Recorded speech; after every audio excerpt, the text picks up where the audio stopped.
ह्रीं क्लीं देवी कंसावताय नमः। ह्रीं क्लीं देवी कंसावताय नमः। এত বড় স্পর্ধা তোর, আমার ধ্যান ভঙ্গ করিস তুই। আজই তোকে আমি শেষ করে দেব। ক্ষমা করুন আমায়, আমি আপনাকে চিনতে না পেরে এই অপরাধ করে ফেলেছি। অপরাধ যখন করেছিস তখন এবার তোকে মরতেই হবে। না না, এতটা কঠিন হবেন না। আমি আমার এই প্রজাতির শেষ সাপ সর্পিলা। আমাকে মেরে দিলে আমার সাথে আমার গোটা সাপের প্রজাতি শেষ হয়ে যাবে। হোক শেষ, তুই শেষ হলে আমার কি? এতটা নিষ্ঠুর হবেন না। আপনি আমাকে যা বলবেন আমি তাই করতে রাজি আছি। তবে যা এখনই কৈলাসপুর রাজ্যে গিয়ে সেখানে নিজের ক্ষমতা দেখা। আমি তোকে আমার জাদু শক্তির বলে শক্তিশালী করে তুলব, এত শক্তিশালী যে আর কেউ তোকে মারতে পারবে না। কিন্তু তার বদলে তোকে ওই কৈলাসপুরের ভোলা আর তার গ্রামের সবাইকে শেষ করতে হবে।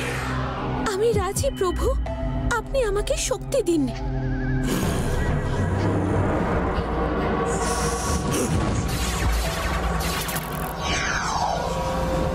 যা, আমি তোকে শক্তি প্রদান করলাম।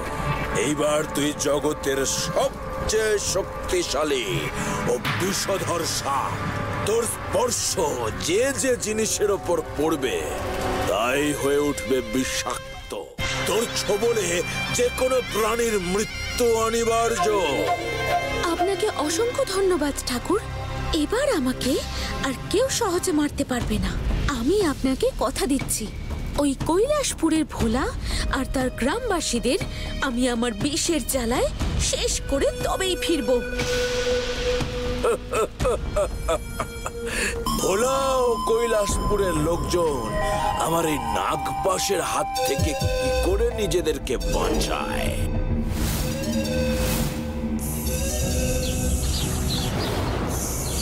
তার মানে এই নদীর জলই কৈলাসপুরের সব অধিবাসীরা খায়।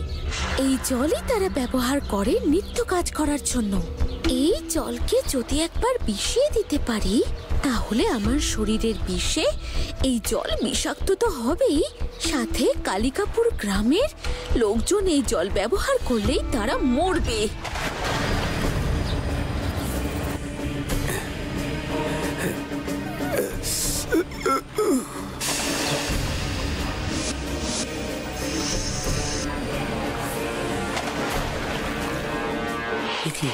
এই ভয়ানক সাপ নদীতে এলো কি করে?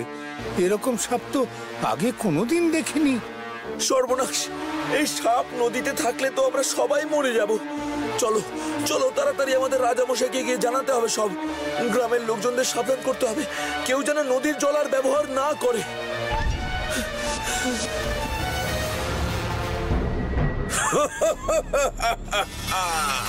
এইবার আমি এমন এক অস্ত্র পাঠিয়েছি ওই ভোলার কাছে যে ভোলা চাইলেও আর নিজেকে আর ওই গ্রামবাসীদেরকে বাঁচাতে পারবে না। ভোলা কিন্তু খুব সাংঘাতিক, ও কোনো না কোনো ফন্দি ঠিক বের করে নেবে। চুপ কর তুই, বেশি কথা বললে তোকে আমি জাদু বলে জলে ফেলে দেবো। বাঁচাও বাঁচাও! এ কি, ওরা ওরকম ভাবে চিৎকার করছে কেন? আমারও তাই মনে হচ্ছে, কিন্তু ওরা এইভাবে চিৎকার করছে কেন? কি হলো বংশী কাকা, তোমরা এইভাবে চিৎকার করছো কেন? গ্রামের নদীতে বিশাল বড় একটা সাপ দেখা গেছে। তার শরীর থেকে বিষাক্ত নীলাভা বেরিয়ে গোটা নদীর জল বিষাক্ত করে দিয়েছে। এখন নদীর জল যারই গায়ে লাগছে বা শরীরে ঢুকছে সেই মারা যাচ্ছে। সে কি, এরকম আবার কোনো সাপ হয় নাকি? আমরা তো তাই জানতাম, কিন্তু নিজের চোখকে কি করে অবিশ্বাস করব বল? নদীর জল না ছুলে ঝামেলা মিটে যায়, এতে এত ভাবার কি আছে? তা বললে কি চলবে? জল ছাড়া আমরা বাঁচবো কি করে? আমাদের সবার জলের দরকার তো ওই নদীই মেটায়। তাছাড়া নদীর জলে সব প্রাণীরাও তো ওই সাপের ওই নদীতে আসাই মরে যাবে।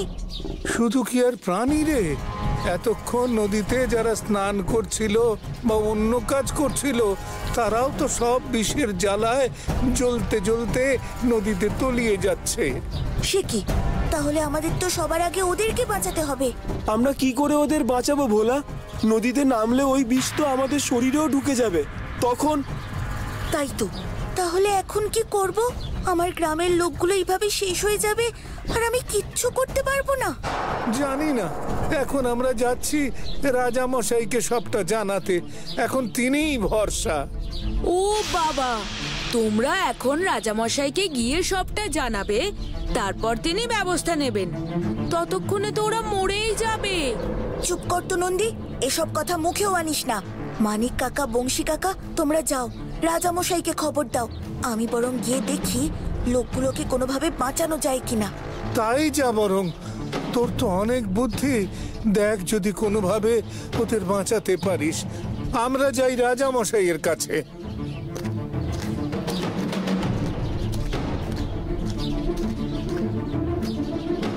সর্বনাশ, এ তো আমাদের নদীর চেহারাই পাল্টে গেছে রে। এই জলটা দেখতেই তো ভয়ঙ্কর লাগছে। ওই দেখো, জলের সব প্রাণীরাও মরে ভেসে উঠেছে। আর ওই দেখ, যারা নদীর জলে ছিল তারা চিৎকার করছে। এবার তুই বল, এই সাপটাকে বাগে পেলে আমরা না মেরে ছেড়ে দেব? হ্যাঁ নন্দী, কারণ আমার বিশ্বাস এই কাণ্ডটা তাকে দিয়ে কেউ করিয়েছে। নইলে আমাদের গ্রামে তো কত সাপ আছে, কারোর শরীরে তো এত বিষ থাকে না। ঠিক বলেছ, এই সাপের শরীরে এত বিষ থাকার পেছনে নিশ্চয়ই কোনো রহস্য আছে। সেই রহস্য আমাদের খুঁজে বার করতেই হবে। আরে ততক্ষণে তো এই গ্রামের লোকগুলো সব মরেই যাবে। আমাদের সবার আগে এই গ্রামের লোকগুলোকে বাঁচাতে হবে। কিন্তু কি করে? ডিঙি বেয়ে তো আর এদের আমরা বাঁচাতে পারবো না। আমরা তো জলেও নামতে পারবো না। তাহলে কি উপায় এদের আমরা বাঁচাবো ভোলা? এতগুলো মানুষ সবাই এইভাবে বিষের জ্বালায় ছটফট করতে করতে জলে ডুবে মরে যাবে, আর আমরা দেখবো? কখনো না, আমাদের কিছু একটা করতেই হবে। কিন্তু করবোটা কি? একটাই উপায় আছে। কি? নন্দী, তুই ওই গাছের ঝুড়িগুলোকে ছিঁড়ে আনতে পারবি? সে আর এমন কি কাজ, কিন্তু বিষের জ্বালা থেকে ওদের বাঁচাতে এই ঝুড়িগুলো তোর কি কাজে লাগবে একটু বলবি? ওই ঝুড়িগুলোকে জুড়ে জুড়ে আমাদের একটা বিশাল দড়ির মতো বানাতে হবে, যেটা নিয়ে আমরা ডিঙি করে গিয়ে নদীর এপারের একটা গাছের সঙ্গে ওই পারের একটা গাছকে বাঁধবো। তারপর ওই দড়ি বেয়ে গিয়ে আমরা ওই লোকগুলোকে জল থেকে তুলে আনবো।